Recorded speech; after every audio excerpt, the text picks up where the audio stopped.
देखो, consolidated financial statement हमने start किए थे। काफी कुछ बातें जो है वो आपको बताई थी।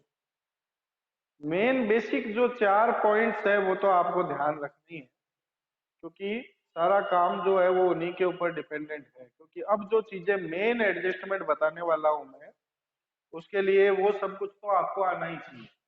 तो एक बार फिर से थोड़ा सा रिपीट कर लेते हैं पहले हम उस पोर्शन को, उसके बाद में आगे बढ़ते हैं।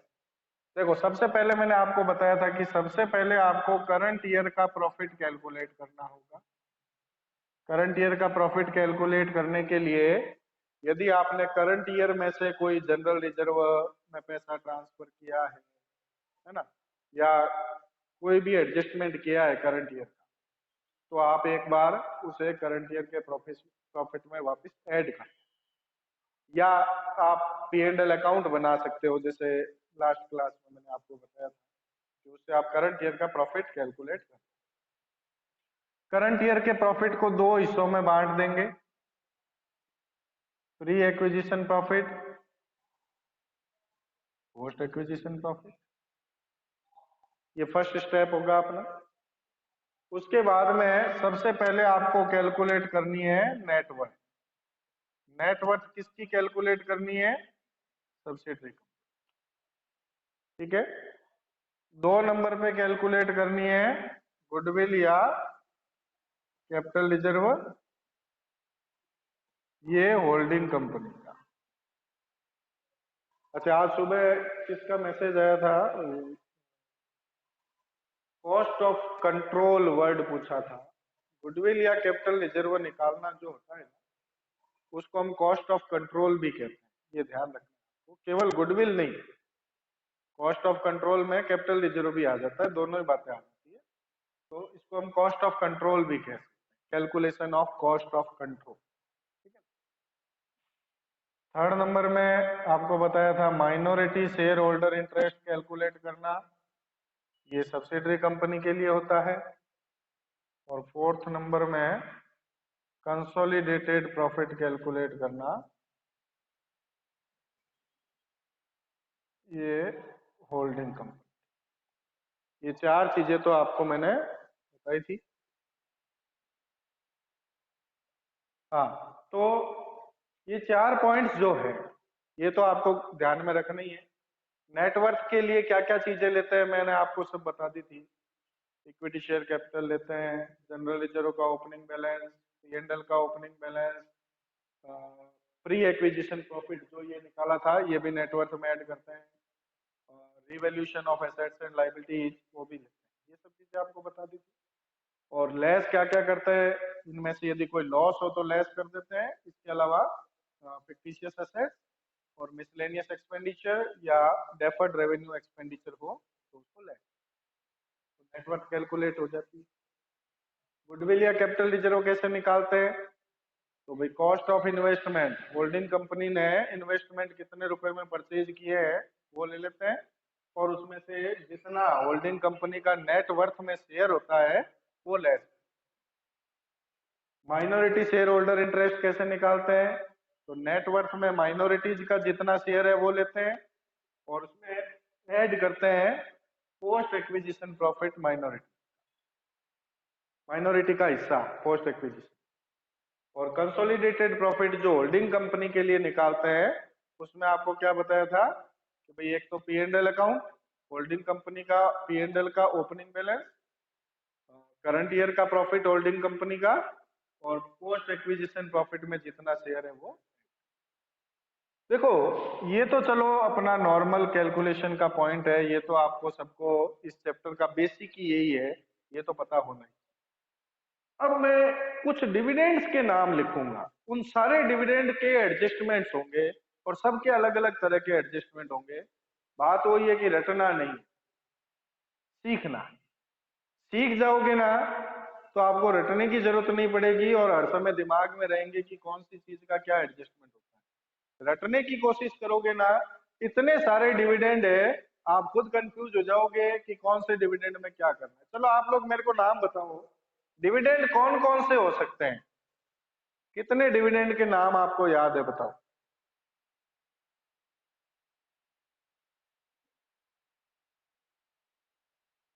एक तो नॉर्मल डिविडेंड तो होता ही है, इसके अलावा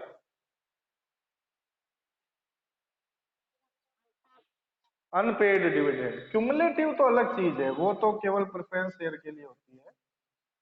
चलो, अनपेड डिविडेंड और इंटरिम डिविडेंड, उससे पहले अनक्लेम्ड डिविडेंड लिखते हैं, ठीक है।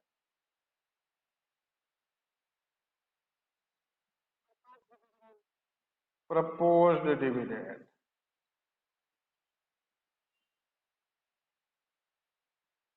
इंटरिम डिविडेंड, और लास्ट वाला जो नॉर्मल डिविडेंड होता है अपना, जिसको हम फाइनल डिविडेंड कहते हैं। अब ये इतने नाम हो सकते हैं डिविडेंड। तो सबसे पहली बात तो कि इन सारे डिविडेंड का मतलब भी आपको पता हो। अनपेड डिविडेंड का मतलब क्या होता है, बताओ।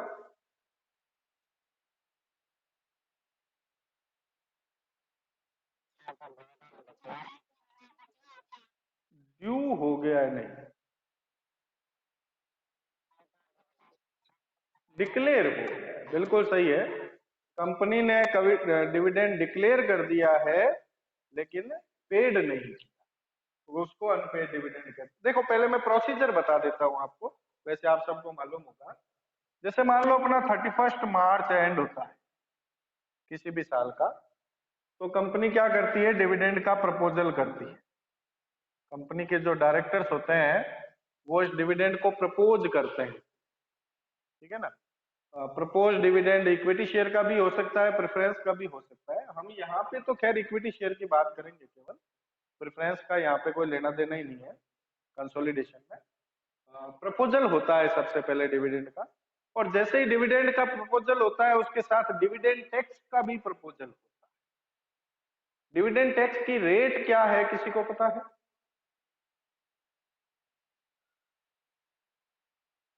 What is the rate of dividend? 16 point क्या है? बेसिक रेट 15% है, उसके ऊपर सरचार्ज वगैरह सब जोड़ जुड़ा के टोटल फाइनल रेट कितनी होती है?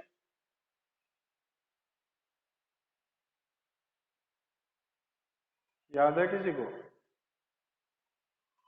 सरचार्ज, एजुकेशन सेस, बहुत सारी चीजें जुड़ती है, वो फाइनल रेट जो होती है वो 20.35765%।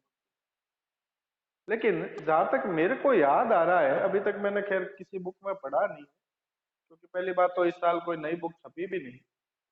मेरे को जहां तक याद आ रहा है, शायद इस साल से गवर्नमेंट ने डिविडेंड टैक्स को हटा दिया है। किसी को मालूम है क्या ये बात?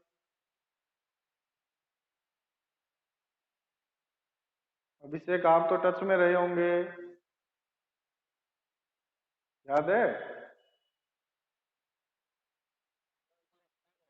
श्योर नहीं, मेरे को ऐसा लग रहा है, जहां तक मेरे को सुनने में आया था कि करंट ईयर से डिविडेंड टैक्स गवर्नमेंट ने कंपनीज का एलिमिनेट कर दिया। खैर वो तो बाद की बात है, आप लोगों के लिए भी डिविडेंड टैक्स का मालूम होना आपको जरूरी है। देखो, अभी तक तो क्या होता था, गवर्नमेंट जो है, कंपनी जब डिविडेंड डिक्लेयर करती थी या डिविडेंड पेड करती थी, तो डिविडेंड के ऊपर टैक्स ले लेती। ऐसा करने से क्या होता था कि वो dividend automatically tax paid dividend हो जाता था, और टैक्स पेड डिविडेंड जब पब्लिक में हैंड में पहुंचता था, पब्लिक के हैंड में पहुंचता था, तो वो टैक्स फ्री होता था, क्योंकि उसके ऊपर ऑलरेडी गवर्नमेंट डिविडेंड ले चुकी है। आप लोग जब इनकम टैक्स पढ़ते हो तो एक लाइन पढ़ते हो, dividend received from Indian company is tax free. पढ़ा होगा किसी ने? किस किस को मालूम है ये बात? है ना, पता है। डिविडेंड जो इंडियन कंपनी से मिलता है, जो अपना टैक्स पेयर व्यक्ति जो होता है, इंडिविजुअल जिसको आप कह रहे हो, इंडियन कंपनी से मिला हुआ डिविडेंड टैक्स फ्री होता है। तो वो टैक्स फ्री क्यों होता है? इसी कारण से होता है क्योंकि इंडियन गवर्नमेंट ने उसके ऊपर ऑलरेडी डिविडेंड टैक्स चार्ज कर लिया। अब यदि जो मैं कह रहा हूं वो सही है कि भाई गवर्नमेंट ने डिविडेंड टैक्स एलिमिनेट कर दिया है, यदि ये बात सही है, मेरे को सुनने में आया था, मैं कंफर्म, तो फिर यदि डिविडेंड टैक्स एलिमिनेट कर दिया है तो अब क्या होगा? अब जो पब्लिक को डिविडेंड मिलेगा वो पब्लिक के लिए टैक्स, पहले गवर्नमेंट डिविडेंड टैक्स पहले ही काट लेती थी तो पब्लिक के हैंड में पहुंचता था तो वो टैक्स फ्री होता था। अब यदि इसको एलिमिनेट कर दिया है तो फिर पब्लिक के हैंड में जब डिविडेंड पहुंचेगा तो वो टैक्स। खैर, ये तो डिविडेंड टैक्स की बात हो गई, उसका इस चैप्टर से तो कोई लेना देना नहीं है, मेरे को अचानक से याद आ गया पढ़ाते पढ़ाते। खैर, हम नॉर्मल बात कर रहे हैं कि जैसे 31 मार्च को जब अकाउंट कंपनी के क्लोज हुए तो डायरेक्टर्स जो होते हैं वो प्रपोजल करते हैं। प्रपोज्ड, मान लो कंपनी को प्रॉफिट तो खूब हुआ है, लेकिन डायरेक्टर्स ने ये सोच लिया कि भाई सारा प्रॉफिट मत दो डिविडेंड के रूप में, 75% प्रॉफिट दे दो। 75% प्रॉफिट से मान लो डिविडेंड की रेट बन रही है 15%। भाई डिविडेंड तो पेड अप शेयर कैपिटल के ऊपर देते हैं ना, तो पेड अप शेयर कैपिटल पे मान लो कि डिविडेंड की रेट बन रही है 15%, 15। हालांकि कंपनी चाहती तो 20% भी दे सकती थी, यदि पैसा रिजर्व में ट्रांसफर नहीं करते तो इतना प्रॉफिट था कंपनी के पास कि कंपनी अपने शेयर होल्डर को 20% डिविडेंड दे सकती थी।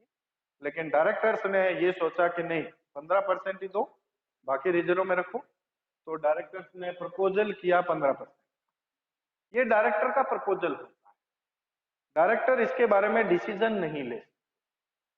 तो बात ये आती है कि डिविडेंड का डिसीजन कौन लेगा?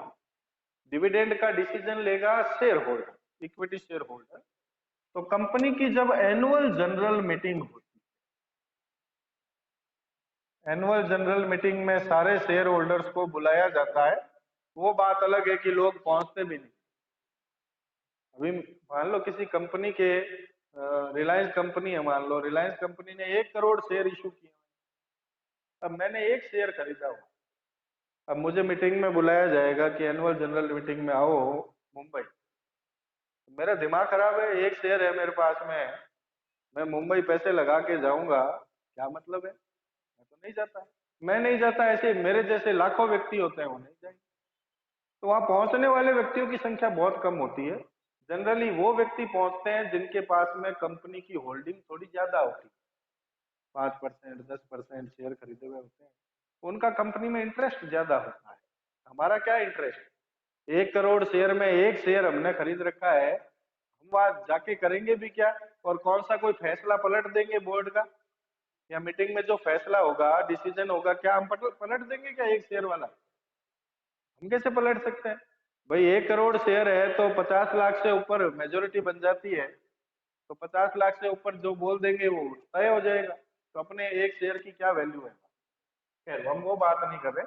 तो एनुअल जनरल मीटिंग में शेयर होल्डर के सामने ये प्रपोजल रखा जाता है, डायरेक्टर प्रपोजल रखते हैं कि भाई हमने 15% डिविडेंड का प्रपोजल रखा है, आप इसको पास कर। अभी शेयर होल्डर की इच्छा पे है कि शेयर होल्डर पास करे नहीं करे। प्रपोजल पास होगा तभी डिविडेंड डिक्लेयर होगा। तो शेयर होल्डर, तो एक बात बताओ, ये डिविडेंड मिलने किसको वाला है? शेयर होल्डर तो ये चाहेगा मुझे ज्यादा मिले। मान लो कंपनी के पास इतना प्रॉफिट हो रहा है कि कंपनी 20% डिविडेंड दे सकती है, तो शेयर होल्डर ये क्यों चाहेगा कि मुझे 15% मिले डिविडेंड? क्या वो मीटिंग में उठ के ये नहीं कह सकता क्या कि नहीं 15% क्यों, 20% डिक्लेयर कर दो, कहाँ प्रॉब्लम? क्या ऐसा शेयर होल्डर कह सकता है क्या? नहीं कह सकता। क्यों? क्योंकि कंपनी लॉ ये बात कहता है कि जितना डायरेक्टर ने प्रपोजल कर दिया उससे ज्यादा शेयर होल्डर नहीं मांग सकता। शेयर होल्डर चाहे तो उससे कम कर, कम वो करवाएगा नहीं, ज्यादा वो मांग सकता नहीं। तो सीधी सीधी बात ये हो गई कि जितना डायरेक्टर ने प्रपोजल किया है उतना एक्सेप्ट हो जाएगा, तो शेयर होल्डर इस प्रपोजल को क्या कर लेंगे, एक्सेप्ट कर लेंगे। एक्सेप्ट करते ही वो डिविडेंड डिक्लेयर्ड, जो प्रपोज्ड था ये वाला था, डिक्लेयर्ड हो गया। डिक्लेयर्ड हो गया तो फिर ये अनपेड डिविडेंड बन गया, क्योंकि अभी तक डिक्लेयर हुआ है, पेड नहीं किया है। अब वो डिक्लेयर्ड डिविडेंड जिस दिन कंपनी पेड कर देगी, 10 दिन 20 दिन महीना भर जितने भी टाइम में पेड कर देगी तो वो पेड हो जाएगा। लेकिन मान लो किसी व्यक्ति ने वो पेमेंट नहीं लिया, जैसे मान लो मेरे पास एक शेयर है 100 रुपए का, कंपनी ने 15% डिविडेंड पेड किया, मुझे 15 रुपए का चेक आया मेरे पास, मैंने देखा हाँ भाई 15 रुपए का चेक आया है, मैंने रद्दी की टोकरी, अभी 15 रुपए के लिए चेक को बैंक में डालने जाऊंगा, 15 रुपए का तो पेट्रोल ही जल जाएगा, क्या मतलब है 15 रुपए मैंने फाड़ के फेंक दिया। या ऐसा भी हो सकता है कि जैसे किसी शेयर होल्डर का एड्रेस चेंज हो गया, उसके पास चेक पहुंचा लेकिन गलत एड्रेस पे पहुंचा है क्योंकि उसका तो एड्रेस चेंज हो गया, वो चेक रिटर्न होके वापस कंपनी के पास पहुंच जाएगा। तो ऐसे बहुत सारे पैसे होते हैं, बहुत सारा ऐसा पैसा कंपनी के पास बच जाता है जो शेयर होल्डर ने नहीं लिया है, उसको कहते हैं अनक्लेम्ड। अब जो पैसा शेयर होल्डर ने नहीं लिया है, कंपनी ने तो पेड कर दिया, शेयर होल्डर ने नहीं लिया, वो पैसा कंपनी के पास एक बैंक अकाउंट होता है जिसका नाम होता है अनपेड डिविडेंड बैंक। उस अनपेड डिविडेंड बैंक अकाउंट में कंपनी वो पैसा डालती है। शेयर होल्डर के पास राइट होता है कि वो जब चाहे इस पैसे को मांग सकते हैं with in 7 year. Share holder जो है 7 साल तक उस पैसे को कंपनी से मांग सकते हैं। लेकिन मान लो कि 7 साल तक भी वो पैसा शेयर होल्डर ने नहीं मांगा, जैसे मैंने चेक फाड़ के फेंक दिया था, वैसे ही पचासों हजारों व्यक्ति चेक फाड़ के फेंक देंगे तो वो पैसा कंपनी ने नहीं, कंपनी के पास ही पड़ा रह गया, तो अब उस कंपनी पैसे का क्या करेगी। हाँ, investor education and protection fund, एक इंडियन गवर्नमेंट ने फंड बना रखा है, investors protection and education fund. Protection आगे है या पीछे है मुझे याद नहीं है, या तो investors education and protection fund है या investors protection and education fund, ठीक है ना। उस फंड में वो पैसा चला जाएगा, कंपनी के पास नहीं रहेगा वो पैसा, वो पैसा इंडियन गवर्नमेंट के पास। अब ये पूरा एक प्रोसीजर होता है, वो तो चलो मैंने समझा ही दिया। इस प्रोसीजर को समझने का बेनिफिट ये हुआ आपको, ये 3 वर्ड क्लियर हो गया कि प्रपोज डिविडेंड क्या होता है, अनपेड डिविडेंड क्या होता है, और अनक्लेम्ड, ठीक है।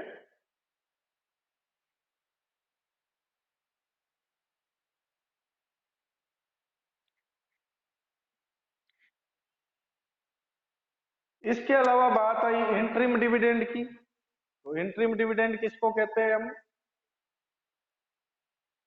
भाई, कई बार कंपनी जैसा करती है, आप लोगों को पता है जनरली कंपनी जो है अपने फाइनेंशियल स्टेटमेंट जो है वो क्वार्टरली प्रिपेयर करती है, 3 3 महीनों से prepare।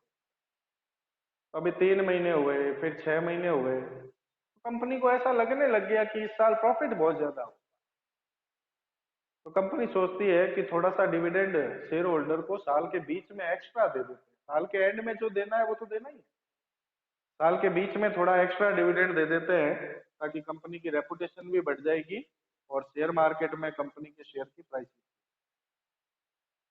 तो बीच में पेड कर देती है। उसके लिए कोई एनुअल जनरल मीटिंग बुलाने की जरूरत नहीं, ये ध्यान रखना। डायरेक्टर को सीधा डिसीजन लेने का हक है, डायरेक्टर डायरेक्टर चाहे तो सीधा डिसीजन लेके और इंटरिम डिविडेंड का पेमेंट कर सकते हैं, कोई एनुअल जनरल मीटिंग की जरूरत, सीधा पेमेंट कर देंगे, वो होता है इंटरिम डिविडेंड। और फाइनल डिविडेंड जो हर साल देते हैं वो तो फाइनल डिविडेंड, उसके बारे में भी बात।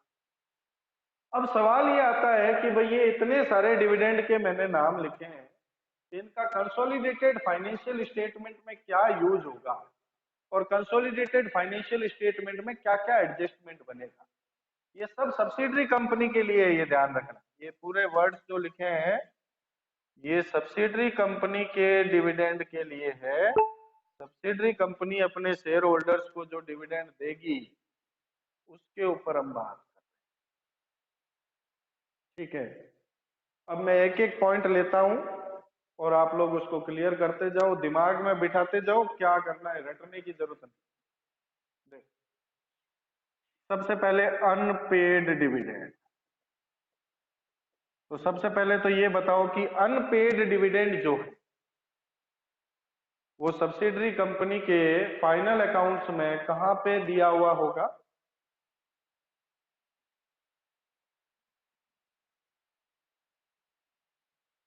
फाइनल अकाउंट्स जब बनाए होंगे सब्सिडरी कंपनी, अनपेड डिविडेंड कहां पे शो होगा? सिंपल सी बात है ये तो, लायबिलिटी साइड। बैलेंस शीट में लायबिलिटी साइड में सब्सिडरी कंपनी ने अनपेड डिविडेंड मान लो 3 लाख रुपए का शो कर रखा है। और वही हम एक एग्जांपल ले लेते हैं कि ए लिमिटेड एक कंपनी है, बी लिमिटेड एक कंपनी है, ए लिमिटेड होल्डिंग कंपनी है, उसने बी लिमिटेड के 60% शेयर परचेज किए। अब क्या होता है, देखो अनपेड का मतलब क्या होता है कि कंपनी ने डिविडेंड डिक्लेयर कर दिया है, पेड नहीं। आप बताओ, याद होगा सबको, अकाउंटिंग स्टैंडर्ड 9 के अकॉर्डिंग डिविडेंड को रेवेन्यू कब माना जाता है?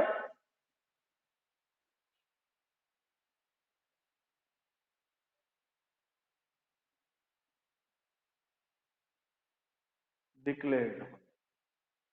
आपको अकाउंटिंग स्टैंडर्ड 9 में बताया था कि डिविडेंड जब डिक्लेयर हो जाए ना तो हम मान सकते हैं कि हमने पैसा कमा लिया, भले मिला नहीं।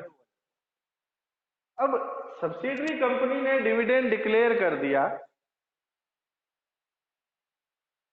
डिक्लेयर कर दिया तो क्या होल्डिंग कंपनी ये मान सकती है क्या कि हाँ मैंने पैसे कमा लिए? हम कहेंगे बिल्कुल मान सकती है, क्योंकि अकाउंटिंग स्टैंडर्ड 9 भी यही बात कहता है कि डिविडेंड डिक्लेयर प्रपोज्ड को आप नहीं मान सकते।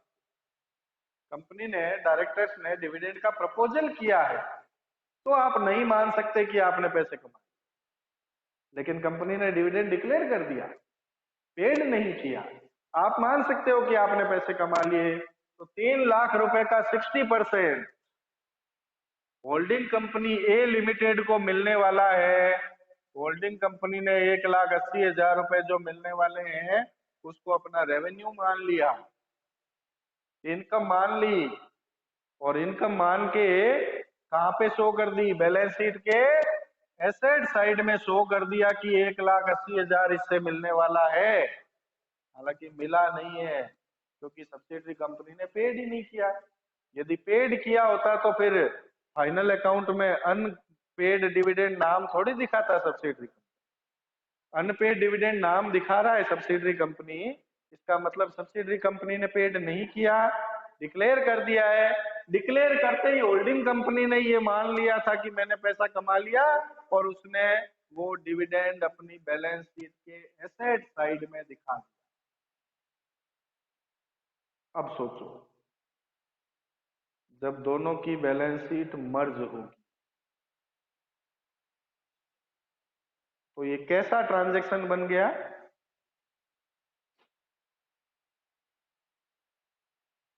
कैसा ट्रांजैक्शन बन गया? इंटर कंपनी ट्रांजैक्शन बन। इंटर कंपनी ट्रांजैक्शन बनते ही 1,80,000 रुपए एसेट साइड में से हटाएंगे, लायबिलिटी साइड में से पूरे 3 लाख हटाएंगे, तो बाकी 1,20,000 जो किसको मिलने वाला है? माइनॉरिटी शेयर होल्डर को, वो माइनॉरिटी शेयर होल्डर में जाके ऐड। अब बताओ, इस एडजस्टमेंट को रटने की जरूरत पड़ेगी क्या आपको? प्रॉपर वे में समझा दिया आपको क्या करना है। क्लियर हो गया होगा सबको? किसी को कोई दिक्कत इस एडजस्टमेंट में? नहीं। दूसरा वर्ड लेता हूं, अनक्लेम्ड डिविडेंड। अनक्लेम्ड डिविडेंड मतलब कंपनी ने पेड कर दिया है, सब्सिडरी कंपनी ने सबको डिविडेंड पेड कर दिया, कुछ लोगों ने नहीं लिया, नहीं लिया तो वो अनक्लेम। तो पहली बात तो इसकी संभावना बहुत कम होती है कि होल्डिंग कंपनी ने डिविडेंड नहीं लिया हो। भाई होल्डिंग कंपनी जो 50% से ज्यादा शेयर की मालिक है, उसके पास तो डिविडेंड का चेक कितना बड़ा आएगा सोचो। आज कंपनी ने 3 लाख रुपए डिविडेंड डिक्लेयर पेड किया है, 1,80,000 का चेक होल्डिंग कंपनी को जा रहा है, तो होल्डिंग कंपनी उस चेक को बैंक में नहीं डालेगी, ऐसा हो सकता है क्या? नॉट पॉसिबल, पॉसिबल नहीं है। हाँ, कोई छोटे मोटे मेरे जैसे शेयर होल्डर होंगे, किसी के 15 रुपए का चेक है, किसी के 20 रुपए का, वो सब माइनॉरिटीज। तो माइनॉरिटीज है तो अनक्लेम डिविडेंड का जो पैसा होगा वो माइनॉरिटीज में ही ऐड करना है अपने को। हाँ, यदि ऐसी कोई संभावना बनती है कि भाई होल्डिंग कंपनी भी उसकी मालिक है, होल्डिंग कंपनी ने नहीं मांगा है डिविडेंड, नहीं लिया, तो फिर same adjustment inter company transaction मान के हटाना है, सीधी सी बात। मतलब कुल मिला के ये समझ लो, अनपेड डिविडेंड और अनक्लेम डिविडेंड का सेम एडजस्टमेंट होगा, कोई चीज, क्योंकि होल्डिंग के पास तो होगा ही नहीं, हम मान के चल रहे हैं, इसलिए मैंने कहा कि इसको माइनॉरिटी में।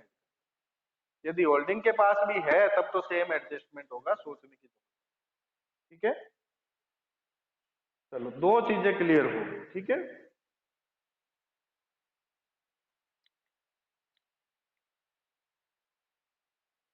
तीसरी बात करते हैं।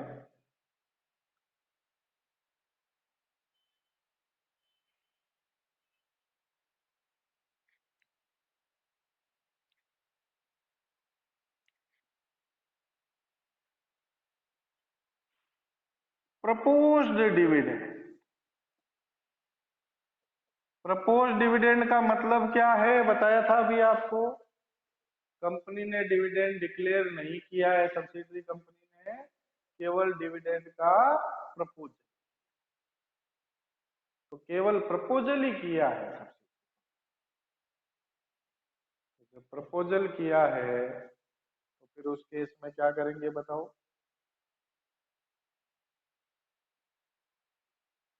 सोचने की बात ही नहीं है, प्रपोजल हुआ है, प्रपोजल तो कैंसिल भी हो सकता है।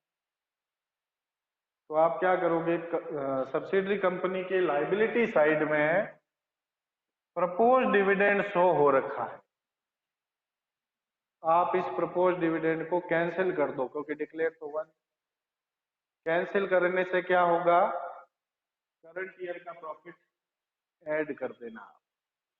जितने रुपए का प्रपोज डिविडेंड है उतने रुपए से करंट ईयर के प्रॉफिट में जोड़ देना वो प्रपोज डिविडेंड, तो प्रपोज डिविडेंड कैंसिल। बस उसके बाद करंट ईयर का प्रॉफिट प्री और पोस्ट में डिस्ट्रीब्यूट हो ही जाएगा। प्री का हिस्सा नेटवर्थ में चला जाएगा, नेटवर्थ का हिस्सा होल्डिंग को मिलेगा, माइनॉरिटी को भी मिलेगा, पोस्ट एक्विजिशन का हिस्सा भी माइनॉरिटी को मिलेगा, होल्डिंग के कंसोलिडेटेड प्रॉफिट में भी जाएगा। तो कुल मिला के प्रपोज डिविडेंड का सिंपल सा एडजस्टमेंट करना है कि आपको प्रपोज डिविडेंड को कैंसिल करना है, और कैंसिल करने के लिए क्या करना है, करंट ईयर के प्रॉफिट में उसको ऐड करना, और कुछ भी नहीं। एक बात और बात करते हैं इसके बारे में, क्या होल्डिंग कंपनी इतनी मूर्ख होगी क्या कि होल्डिंग कंपनी ने, ए लिमिटेड ने, इस प्रपोज डिविडेंड को अपने बैलेंस शीट के एसेट्स के रूप में दिखा दिया होगा? क्या ऐसा हो सकता है?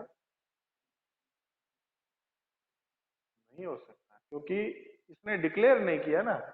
डिक्लेयर नहीं किया तो ये एस 9 का पालन कर ही नहीं पाएगी ना। फिर यदि इसने दिखा दिया तो एस 9 का पालन कहाँ हुआ, तो फिर ये दिखाएगी नहीं। लेकिन मान लो कि इसने ऐसी मूर्खता कर ली,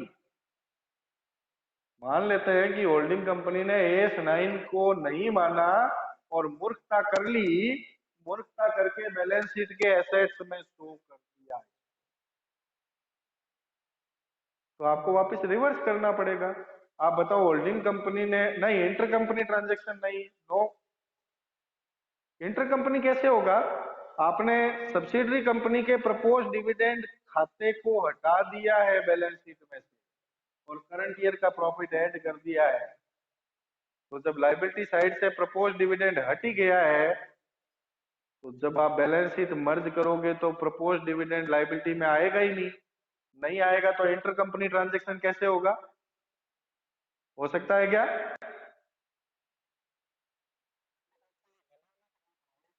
नहीं नहीं, रिमूव तो करना पड़ेगा। गलती इसने की है तो इसका मतलब ये थोड़ी है कि हम सब्सिडरी कंपनी के एडजस्टमेंट को बदल देंगे।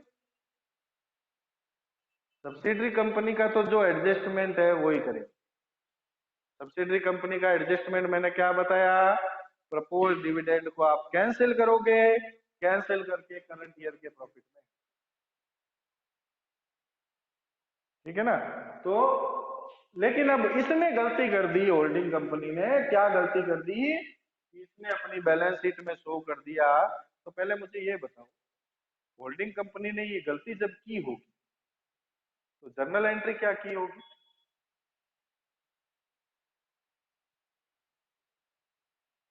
कोई भी बताए। Holding company propose dividend account debit, क्यों भाई? होल्डिंग कंपनी प्रपोज डिविडेंड का नाम ही क्यों लिखेगी? होल्डिंग कंपनी को थोड़ी देना है। अभिषेक का आंसर आया B limited debit to income account, बिल्कुल सही है भाई। होल्डिंग कंपनी को बी लिमिटेड से पैसा लेना है, जिससे पैसा लेना है उसको डेबिट करेगी ये, और टू ये इनकम है इसलिए पी&एल में डाल देगी। अब आपको क्या करना है, इसको उल्टा एडजस्टमेंट, मतलब जो एसेट्स में दिखाया है उसको हटा दो और जो प्रॉफिट पी&एल में डाला था वो भी हटा दो। पी&एल में जो डाला था वो प्रॉफिट कहां पड़ा है, कौन से पॉइंट में पड़ा है? होल्डिंग कंपनी ने इस प्रपोज डिविडेंड को अपने पी&एल में डाला था, वो कौन से पॉइंट में पड़ा है?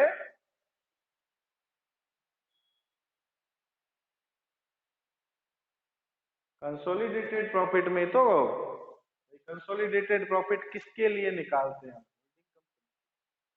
इसमें पी&एल अकाउंट का बैलेंस किसका लेते हैं? होल्डिंग कंपनी का।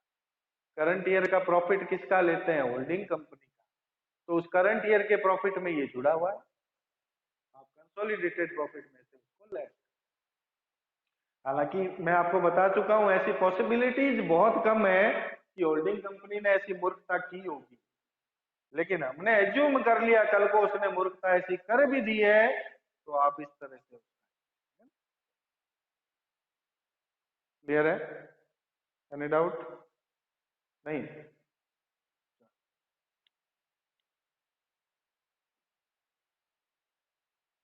प्रपोज डिविडेंड की बात मैंने क्लियर कर दी, ये भी सबके समझ में आ गई होगी। रटने की बिल्कुल जरूरत नहीं है। इतने सारे डिविडेंड है, रटने की कोशिश करोगे ना सब दिमाग में मिक्स हो जाएंगे, याद ही नहीं रहेगा कौन से डिविडेंड का क्या एडजस्टमेंट करना। तो रटने की कोशिश मत करना। आप नॉर्मली जो समझा रहा हूं उसको अच्छे से दिमाग में बिठा लो, प्रोसेस समझ ली ना, बस उसके बाद।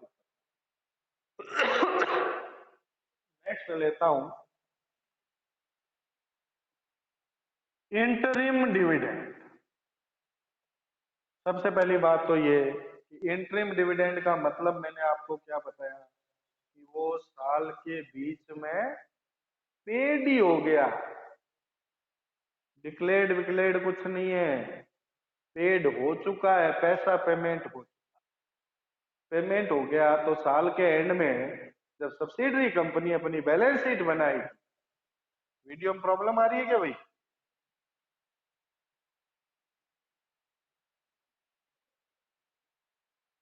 वीडियो में प्रॉब्लम आ रही है क्या किसी को?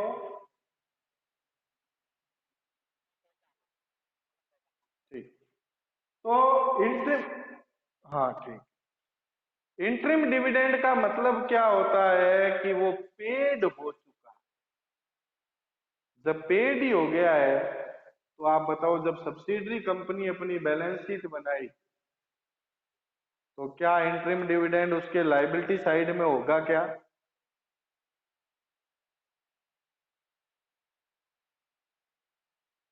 हो गया क्या? नहीं होगा, बिल्कुल नहीं होगा, क्योंकि उसने पेड कर दिया है। पेड कर दिया, कोई दिक्कत नहीं है। मेन अपने को क्या एडजस्टमेंट करना है, आपको क्या करना है, ध्यान से सुनना। इंटरिम डिविडेंड जो है ना, जितना अमाउंट पेड किया है सब्सिडरी कंपनी ने, मान लो 1 लाख रुपए इंटरिम डिविडेंड का पेड हो चुका है, सब चीजें हो चुकी है, कोई मतलब नहीं है, कोई लाइबिलिटी नहीं है, कुछ भी नहीं है। आपको एक काम पेड कर दिया था, इसका मतलब सब्सिडरी कंपनी ने अपने करंट ईयर का प्रॉफिट कम कर दिया था या नहीं कर दिया था?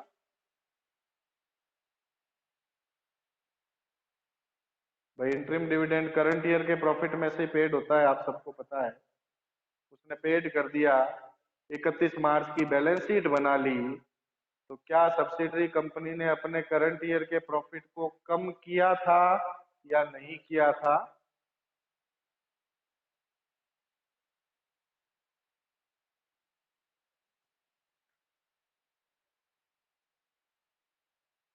किया था। सिंपल सी बात है भाई, बैलेंस शीट बना ली तो पी एंड एल में अमाउंट तो कम किया ही होगा ना।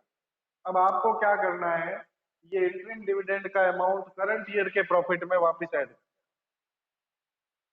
आप कहोगे ऐड क्यों करना है, वो अभी बता रहा हूं। आपको करना क्या है, जितना इंटरिम डिविडेंड पेड किया था उसने, करंट ईयर के प्रॉफिट में वापस ऐड। करंट ईयर के प्रॉफिट में ऐड करने के बाद, मैंने आपको बताया करंट ईयर के प्रॉफिट में ऐड कर देना है इंटरिम डिविडेंड को। करंट ईयर के प्रॉफिट में ऐड करने के बाद करंट ईयर के प्रॉफिट को दो पार्ट में डिवाइड करोगे आप, pre acquisition profit, post acquisition, हमेशा ही करते हैं। अब आपको क्या करना है, अब इंटरिम डिविडेंड आपको वापस लेस करना है। कौन से प्रॉफिट में से लेस करना है? जिस प्रॉफिट में से सब्सिडरी कंपनी ने इंटरिम डिविडेंड पेड किया। यदि सब्सिडरी ने interim dividend pre acquisition profit में से पेड किया है तो इसमें से लेस करोगे इंटरिम डिविडेंड, और यदि पोस्ट एक्विजिशन में से पेड किया है तो इसमें से लेस। सिंपल सी बात है। पहले आपको इंटरिम डिविडेंड का पैसा करंट ईयर के प्रॉफिट में ऐड करना है, करंट ईयर के प्रॉफिट को प्री और पोस्ट में डिवाइड, और फिर इंटरिम डिविडेंड को वापस लेस कर देना है, प्री वाला प्री में से, पोस्ट वाला पोस्ट में। यदि प्री में से डिक्लेयर किया है, प्री में से पेड किया है तो प्री में से लेस कर देंगे, पोस्ट में से पेड किया है तो पोस्ट में। ये जनरल सी बात। अब एडजस्टमेंट क्या है उसकी बात। यदि उसने पैसा पोस्ट में से पेड किया है तब तो कोई एडजस्टमेंट की जरूरत नहीं है। क्यों नहीं है? क्योंकि पोस्ट में तो होल्डिंग का हिस्सा होता ही है ना, या नहीं होता? पोस्ट एक्विजिशन प्रॉफिट में तो होल्डिंग का हिस्सा होता ही है, तो उसमें कोई दिक्कत नहीं है। होल्डिंग ने अपना हिस्सा ले लिया, माइनॉरिटी ने अपना हिस्सा ले लिया, बात खत्म, कोई दिक्कत। यदि इंटरिम डिविडेंड का पैसा सब्सिडरी कंपनी ने प्री एक्विजिशन प्रॉफिट में से दिया तो क्या? देखो, प्री एक्विजिशन प्रॉफिट में से दिया है तो माइनॉरिटी को अपना हिस्सा मिल गया, कोई अपने को कोई मतलब ही नहीं है। क्यों? क्योंकि माइनॉरिटी को तो प्री का हिस्सा मिलना भी चाहिए, माइनॉरिटी तो प्री एक्विजिशन प्रॉफिट में भी हिस्सेदार होती है ना। लेकिन यदि होल्डिंग कंपनी को उसका हिस्सा मिला है, मान लो 1 लाख रुपए का 60%, 60,000 रुपए होल्डिंग कंपनी को मिला है, और होल्डिंग कंपनी ने इसको अपना क्या मान लिया? प्रॉफिट मान के, और अपने पी एंड एल अकाउंट में डाल दिया। तो बताओ, क्या होल्डिंग कंपनी ने सही किया है?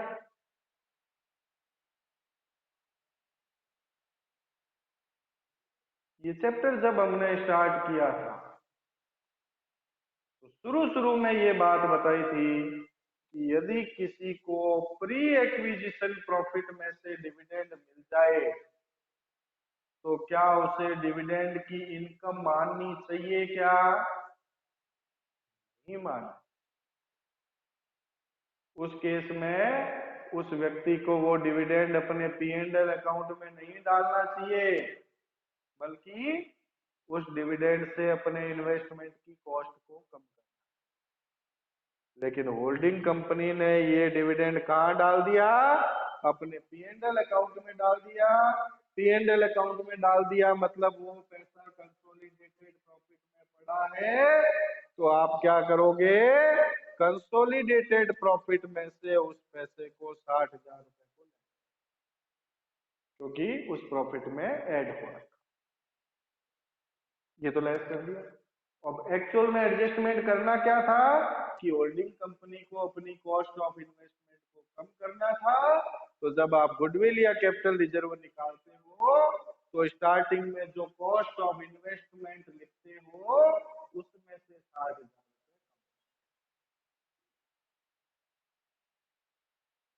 थोड़ा सा टिपिकल मैटर है, इतना भी टिपिकल नहीं है, थोड़ा सा।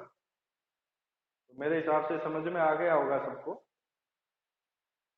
इंटरिम डिविडेंड का सबसे पहली बात ध्यान रखना, पेड हो चुका है, इसलिए इस बात पे मत जाना कि हमें माइनॉरिटी में जोड़ना है। क्या माइनॉरिटी में नहीं जोड़ना? क्योंकि माइनॉरिटी को चाहे प्री में से है चाहे पोस्ट में से, माइनॉरिटी को मिलना था, मिल गया, बात खत्म। जब मिल ही गया है माइनॉरिटी को तो अब माइनॉरिटी में क्यों जोड़ना? बात हो रही है केवल होल्डिंग कंपनी के हिस्से से रिलेटेड, और वो भी तब बात हो रही है जब प्री एक्विजिशन प्रॉफिट में से इसने पेड कर दिया। पोस्ट एक्विजिशन में से किया है कोई प्रॉब्लम नहीं है, हमें कोई एडजस्टमेंट नहीं। यदि सब्सिडरी कंपनी ने इंटरिम डिविडेंड का पैसा प्री एक्विजिशन प्रॉफिट में से पेड किया है और यदि होल्डिंग कंपनी ने उस पैसे को अपने P&L अकाउंट में डाल लिया है, तब आपको एडजस्टमेंट करना है। क्या करना है? एक तो कंसोलिडेटेड प्रॉफिट में से लेस करना है और एक कॉस्ट ऑफ इन्वेस्टमेंट में से। आई थिंक सबको क्लियर हो गई होगी ये बात। यदि किसी को क्लियर नहीं हुई है तो पूछ।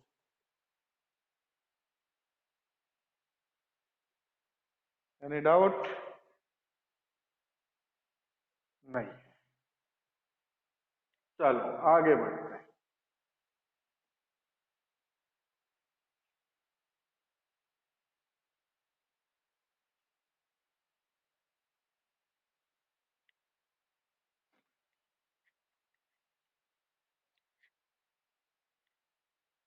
अब बात करते हैं लास्ट पॉइंट की, फाइनल डिविडेंड। कंपनी अपना जो फाइनल डिविडेंड देती है,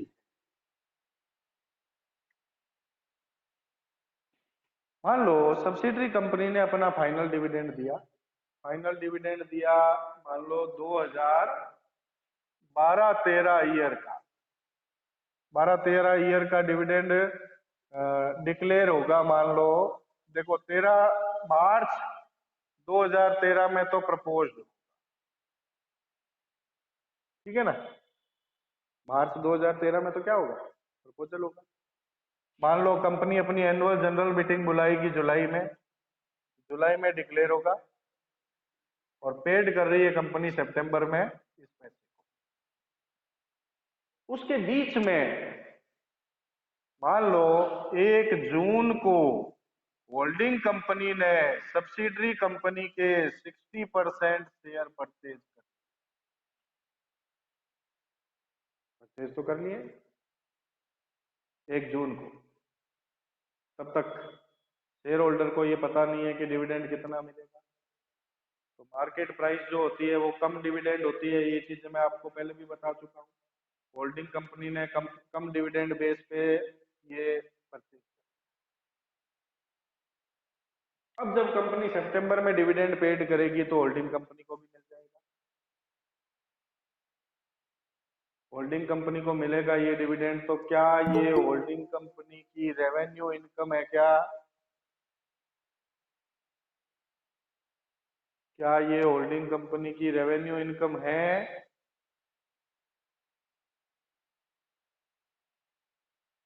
क्या होल्डिंग कंपनी को इस डिविडेंड को अपने P&L अकाउंट में डालना चाहिए? नहीं डालना, क्योंकि ये तो 2012-13 का डिविडेंड है।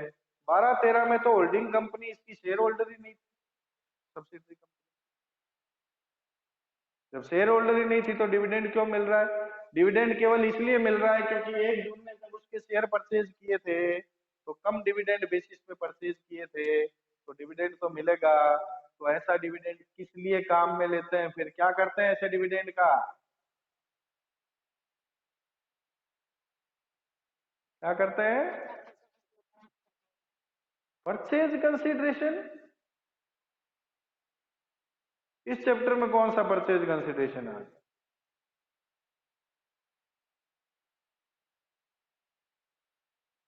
इन्वेस्टमेंट की कॉस्ट में से लें। परचेज कंसिडरेशन मैंने कहा इसमें कहा से? तो इन्वेस्टमेंट की कॉस्ट में से लेस करते हैं। तो यदि आपको क्वेश्चन में ऐसी इंफॉर्मेशन मिलती है कि फाइनल डिविडेंड का जो पेमेंट कर रही है सब्सिडरी कंपनी, वो यदि पोस्ट एक्विजिशन प्रॉफिट में से कर रही है तब तो हमें कोई प्रॉब्लम, क्योंकि पोस्ट एक्विजिशन में तो हिस्सा होता ही है होल्डिंग। यदि फाइनल डिविडेंड का पेमेंट प्री एक्विजिशन प्रॉफिट में से किया जा रहा है तो बस आपको इतना ध्यान रखना है कि होल्डिंग कंपनी को जो डिविडेंड मिला होगा, यदि होल्डिंग कंपनी ने अपने प्रॉफिट में डाल रखा है तो आपको उस कंसोलिडेटेड प्रॉफिट में से कम करना है और कॉस्ट ऑफ इन्वेस्टमेंट को भी क्या करना है, वही इंटरिम डिविडेंड वाला सेम काम हो गया। लेकिन फर्क थोड़ा सा है, इसमें तो कोई फर्क नहीं। इंटरिम डिविडेंड के लिए मैंने आपको स्टार्टिंग में क्या बताया था, करंट ईयर के प्रॉफिट में पहले जोड़ोगे, फिर करंट ईयर के प्रॉफिट को 2 पार्ट में डिवाइड करोगे, प्री और फिर प्री में से लेस करोगे यदि प्री का। इसमें इतना ध्यान रखना है कि फाइनल डिविडेंड जो पेड किया है ना कंपनी, तो वो आपको प्री पोस्ट में से बाद में लेस करने की जरूरत है। आप जब स्टार्टिंग में P&L अकाउंट बनाओगे सब्सिडरी कंपनी का, करंट ईयर का प्रॉफिट कैलकुलेट करने के लिए बनाते हैं ना, तो आप सबसे पहले बाई बैलेंस बीडी लिखते हो। बस ये ओपनिंग बैलेंस जो लिखते हैं ना, इसमें से लेस करके दिखा देना। जो फाइनल डिविडेंड का अमाउंट है वो ओपनिंग बैलेंस में से सीधा लेस करके ही उसके बाद ही बैलेंस दिखा, तो वो ऑटोमेटिक प्री में से पेड हुई। ठीक है ना? तो आपको दोबारा एडजस्टमेंट करने की वहां पे जरूरत नहीं पड़ेगी। ये एडजस्टमेंट तो होगा ही यदि होल्डिंग कंपनी ने वो प्रॉफिट अपने P&L में डाल लिया है, तो ये एडजस्टमेंट तो होगा ही। तो ये 5 तरह के डिविडेंड है। पांचों तरह के डिविडेंड के बारे में मैंने आपको सब कुछ A to Z जो जो चीजें बनती है इनके बारे में वो सब बता